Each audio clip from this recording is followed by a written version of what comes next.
மண்ணை பொன்னாக்கும் உழவு தொழிலிலும் மலையை சிலையாக்கும் கலை தொழிலிலும் சிறந்து விளங்கும் தமிழ் மக்களுக்கு என் வணக்கத்தினை தெரிவித்துக் கொள்கிறேன்.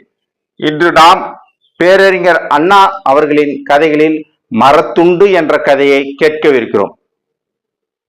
இந்த தர்மலிங்கத்துக்கு ஏன்பா இந்த வேலை, தேவையில்லாத வேலைலாம் பார்த்துட்டு இருக்கிறாரு?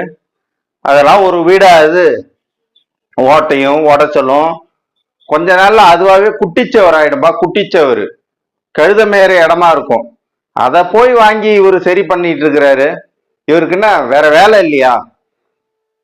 இத போல சில பேர் நான் பார்த்துருக்கிறேன். ஏற்கனவே பாம்பு புத்தலாம் இருந்தது அந்த வீட்டுல, பாழங்கிணறு வேற இருக்கு. அதை போய் வாங்கி இவர் சரி பண்ணி வீடாக்கிடலாம் அப்படின்னு இருக்கிறாரு. எவ்வளவு விரிசல், எவ்வளவு ஓட்டை அப்படின்ற. அவர்கிட்ட போய் கேட்டா அவர் என்ன சொல்றாரு, அதெல்லாம் ஒண்ணும் இல்லைங்க, அஸ்திவாரம் ரொம்ப பலமா இருக்கு, 2 தலைமுறைக்கு முன்னாடி போட்டது, ரொம்ப பலமான அஸ்திவாரம்ன்றாரு. அது என்ன அஸ்திவாரமோ நமக்கு தெரியல.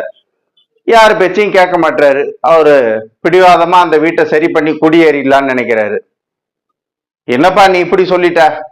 குடியேறிடலான்னு நினைக்கல, முதல்ல குடி வந்துட்டாரு. வீட்டுக்குள்ள இருந்துகிட்டு தான் அவர் அந்த வீட்டை சரி பண்ணிட்டு இருக்கிறாரு. இப்படி ஆளாளுக்கு இந்த தர்மலிங்கம் அந்த பழைய வீட்டை சரி பண்றதை பத்தி பேசிட்டு இருக்கிறாங்க. அந்த வீட்டை கொஞ்சம் கொஞ்சமா பார்த்து பார்த்து பார்த்து பார்த்து சரி பண்றாரு. அவர்கிட்ட யாராவது போய் கேட்டா, ஏங்க இந்த வீட்டை போயிட்டு நீங்க இப்படிலாம் பண்ணிட்டு இருக்கிறீங்களே அப்படின்னு கேட்டா, இந்த வீடு நல்லா இருக்குன்னு சொல்ல மாட்டாரு. கஷ்டம்தான், என்ன பண்றது, 2 தலைமுறையா வாழ்ந்த வீடு, நல்ல வீடு, பார்ப்போம், முடிஞ்ச அளவுக்கு செய்வோம், நம்மளால என்ன முடியுமோ அதை செய்வோம் அப்படின்னுட்டு அவர் அவரோட வேலையை பார்த்துக்கிட்டே இருக்காரு. கொஞ்ச நாள் ஆச்சு. எல்லாம் புரளி பேசினவங்க வாயெல்லாம் அடைக்கிற மாதிரி, பா தர்மலிங்கம் ஒன்றும் சாதாரண ஆள் இல்லப்பா, நம்ம என்னமோ அவரை சர்வ சாதாரணமா நினைச்சிட்டோம், பெரிய மனுஷன்பா அவரு. இங்க பார் எப்படி இருக்கு பாரு இந்த வீடு, எப்படி போயிருக்க வேண்டிய வீடு எப்படி ஆகிட்டா இருப்பார், இவர் தான் என் தரவசாலி அப்படின்னு பேச ஆரம்பிச்சாங்க. அப்புறம் அந்த வீட்டுக்கு புதுமனை புகழாவும் நடைபெற்றது. அப்ப புறக்கடை பின்பக்கமா போற வழியில ஒரு மரத்துண்டு ஒண்ணு கீழே இருந்தது. பார்த்தவர் கேட்டாரு, ஏம்பா தர்மலிங்கம், இது என்னப்பா செம்மரமா அப்படின்னாரு. இருக்கலாங்க, செம்மரமாவும் இருக்கலாம், தேக்கு மரமாவும் கூட இருக்கலாம், அது எந்த மரமா இருந்தா என்ன, அது இருக்கட்டும், நீங்க பாருங்க, மத்ததெல்லாம் பாருங்க. ஒரு சிலர், ஏன்பா தர்மலிங்கம், இது என்னப்பா இது, போற வழியில அது தடங்களா இருக்கிற மாதிரி இருக்குது, இது எங்கேயாவது வேற எங்கேயாவது ஓரமா வைக்க கூடாதா? இருக்கட்டுங்க, பாப்போங்க பாப்போம் அப்படின்னு சொல்லிட்டு அப்படி சில பேர் கேள்விக்கு பதில் சொல்றாரு தர்மலிங்கம். அப்புறம் வீட்டுல இருக்கிறவங்க எல்லாம் சொல்றாங்க, கொஞ்ச நாள் ஆனதுக்கு அப்புறம், ஏங்க அந்த மரக்கட்டாங்க கிடக்கிறதுனால குப்பை எல்லாம் போய் சேருது, பாம்பு பூச்சி பள்ளி ஏதாவது பூச்சி போட்டெல்லாம் போய் அதுக்குள்ள அடையுது அப்படின்னோடனே, சரி இருக்கட்டுமே, அதனால என்ன, அப்ப அது பாட்டு அது கிடந்துட்டு போகுது அப்படின்னாரு. அப்புறம் எப்பயாவது பூச்சி கீச்சி உள்ள போயிடுச்சுன்னா அந்த மரக்கட்டைய மரத்துண்டை பிரட்டிட்டு அந்த பூச்சை அடிச்சுட்டு மறுபடியும் திருப்பி அதே இடத்துக்கு வச்சிருவாங்க. சில பேர் கலை நியமிக்க தச்சர்கள்லாம் வந்தாங்க, ஏம்பா இதுல சிலை செய்யலாம், அருவாள் செய்யலாம், இந்த அலங்கார வளைவு செஞ்சா சூப்பரா இருக்கும், நல்ல ஒத்தி மரம் மாதிரி தெரியுதுப்பா அப்படின்னு சொல்லிட்டு இந்த மாதிரியும் சில பேர் சொல்றாங்க. அதுக்கும் தர்மலிங்கம் ஒரே பதில் தான், ஆமா நல்ல மரமா தான் இருக்கும்னு நினைக்கிறேன், சரி இருக்கட்டுங்க பார்ப்போம். இதே பதில் தான். அந்த மரத்துண்டை பத்தி யாரு எது கேட்டாலும் ஒரே அமைதி தான், ஒரே பதில் தான். இப்படிதான் சில பேர் வீட்டுல எது கேள்வி கேட்டாலும் ஒரே பதில சொல்லி சமாளிச்சுக்கிட்டு இருப்பாங்க. அது சமாளிக்கிறதுக்கு சொல்றது, இவர் ஏன் சொல்றாருன்னு யாராலையும் கண்டுபிடிக்க முடியல. ஒரு நாள் பாத்தீங்கன்னா காத்து மழை பலமா அடிக்க ஆரம்பிச்சுது. அடுப்பாங்கிற பக்கம் மண்ணு செவரு ஊறி அது விழுந்துடுற மாதிரி ஒரு சூழ்நிலை வந்தது. உடனே பார்த்தாரு தர்மலிங்கம், ஆளுங்களை கூப்பிட்டாரு, ஏன்பா அந்த மரத்துண்டு எடுங்கப்பா, அந்த பலகை எடுத்து முட்டு கொடுங்கப்பா அந்த செவுத்துலன்னாரு. அதே மாதிரி முட்டு கொடுத்தாங்க. முட்டு கொடுத்ததுக்கு அப்புறம் அது சாயவே இல்லை, அந்த செவரே பலமா நின்றுடுச்சு. இப்ப எல்லாம் பாக்குறவங்க எல்லாம் நினைக்கிறாங்க, ஒருவேளை இவர் இந்த முட்டு கொடுக்கறதுக்கு தான் இத்தனை நாள் வச்சிருந்தாரோ அப்படின்னு நினைக்கிறாங்க. மழையும் நின்னு போச்சு, புயலும் நின்னு போச்சு. இப்ப அந்த செவரை அவர் சரி பண்ணி நல்லா புதிதா ஆக்கிட்டாரு. மரத்துண்டை எடுத்துட்டு போய் மறுபடியும் அங்கேயே போட்டாங்க. மறுபடியும் அந்த மரத்துண்டு அங்கேயே இருக்குது. அது என்ன பண்ணும், அது அங்கேயே தான் இருக்கு. மறுபடியும் குப்பை கூலம் சேரதும், பூச்சி போட்டு அந்த பக்கம் வர்றதும் இப்படியே இருக்கு.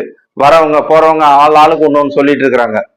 அதுக்கப்புறம் கொஞ்ச நாள் சின்ன வீட்டுல இருக்கிறவங்களே, சரி இத ஒரு கோடாலி எடுத்து வெட்டி பொழந்துருவோம்.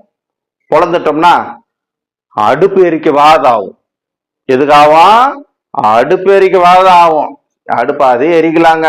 கோடாலி எடுத்து பொழந்துருவோன்னே விறகாகணுன்னே, விறகாகிறதுக்காக நான் இந்த மரத்துண்டை வச்சிருக்கிறேன் அப்படின்னுட்டு மறுபடியும் அந்த மரத்துண்டை அப்படியே வச்சிருக்கிறாரு. என்ன இந்த மனுஷன் எதுக்குமே ஒத்து வர மாட்டாரு.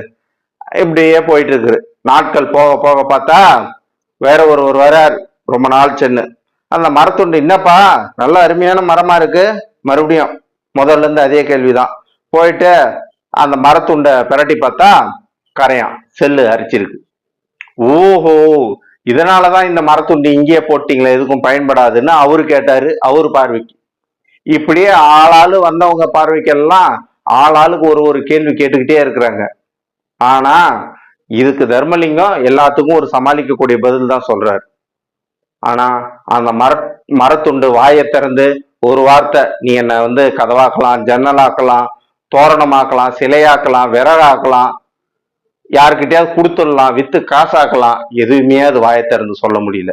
அது அங்க அப்படியே தான் கிடந்தது. ஏன்னா அது வெறும் மரத்துண்டு. இந்த கதை மரத்துண்டை பத்தி மட்டும்தான் சொல்லியிருக்கார் அப்படின்னு நாம நினைக்க முடியுங்களா? அண்ணாதுரை அவர்கள் பேரறிஞர் என்ன சொல்கிறார்? ஒரு தர்மலிங்கம் என்பவர் அந்த குட்டிச்சவராக கூடிய பாழாக போகக்கூடிய ஒரு வீட்டை அவர் எடுத்து கையில எடுத்து அதை மிகவும் சிறப்பா செப்பனிட்டு மராமத்து பணிகள்லாம் பார்த்து என்ன ஒரு குடியிருக்க தகுந்த ஒரு வீடா மாத்தினார். அதே தர்மலிங்கம் தான் அந்த மரத்துண்டை எதற்கும் பயன் இல்லாம அப்படியேவே கிடத்தி வச்சிருந்தாரு. ஆமாங்க, நாமும் அப்படிதான். எங்க எப்போ யார் கூட எப்படி சேரறமோ அந்த சேர்க்கையை பொறுத்துதான் அதனுடைய பயன்பாடு இருக்கும். ஒரு கத்தி மருத்துவர்கிட்ட கிடைச்சா என்ன செய்வார்? அறுவை சிகிச்சை செய்து நோயாளிகளை குணப்படுத்துவார். அதே கத்தி சமையலர்கிட்ட கிடைச்சதுன்னா காய்கறிகளை வெட்டி சுவையான கறி சமைத்து கொடுப்பார். அதே கத்தி கசாப்பு கடைக்காரர்கிட்ட கிடைச்சதுன்னா அவரு மாமிசங்களை வெட்டி விற்பனை செய்வார். அதே கத்தி ஒரு கொலைகாரன்ட்டு கிடைச்சதுன்னா அந்த கத்திய அவர் கொலை செய்ய பயன்படுவார். அதே கத்தி ஒரு பழங்கால கத்தியா இருந்து ஒரு அருங்காட்சியம் வச்சிருக்கிறவங்க கிட்ட கிடைச்சதுன்னா அதை தொடச்சி சுத்தம் பண்ணி காட்சி பொருளா வச்சிருவாங்க. இப்படிதான் அந்தந்த பொருள் யார் கையில கிடைக்குது, அதை அவங்க எப்படி பயன்படுத்துறாங்கன்றது, அது எங்க போய் சேருது அப்படின்றத பொறுத்துதான் இருக்குது.